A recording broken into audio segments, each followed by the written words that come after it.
at that, we're going to do something a little bit more hands-on now. Are you ready? Mm-hmm. Yes? Excellent.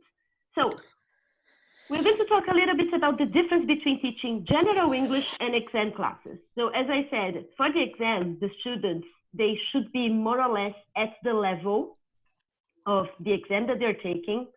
So if somebody is very basic or very pre-intermediate, but they want to do IELTS and have a 7.5 punctuation,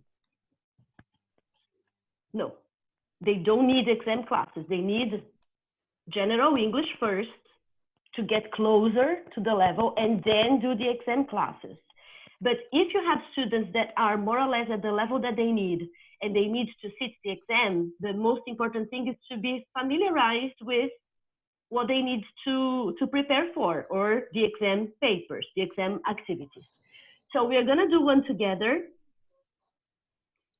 And this is from C1 Advanced, the CAE, from the Reading and Use of English paper, or paper 1, as they call. Can you take a picture of this screen, please? Because we'll be working together. Doina told me that she cannot participate, but she's listening, all right? But you're going to be in Yes, groups. sorry, I cannot use my phone. I can only listen. I'm actually in the car at the moment, if that's okay. It's okay, no problem. Okay, I really wanted to be present, but I mean, yeah, like I said, I'm in the car, so I can't really use my phone the way I should. No problem. But I'm listening, All right. So what we're going to do now in pairs, this is one of the exercises in the exam, and we are going to use some strategies that you could be using with students in class to prepare them for this exercise. What you have to do is look at this text, first read to have an idea of what the text is about, and then look at the gaps and decide what type of word should fill in the gap. And when I say type of word, I mean part of speech. So for example, 0, we know. What are the abilities that are blah, blah, blah, sports persons need? What part of speech do I need to complete 0? Adjective.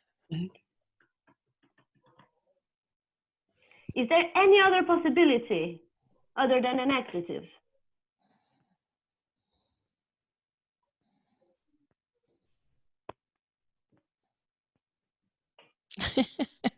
No. Just you need an adjective. There's no way. You cannot complete this with a verb or a pronoun, nothing. So what you're going to do together is go through the text and decide the part of speech. Do you have to try to guess the word now or no? No. No, just a part of speech. Do you have a picture? Mm-hmm. Yes? Yep. Excellent. So let's work in pairs.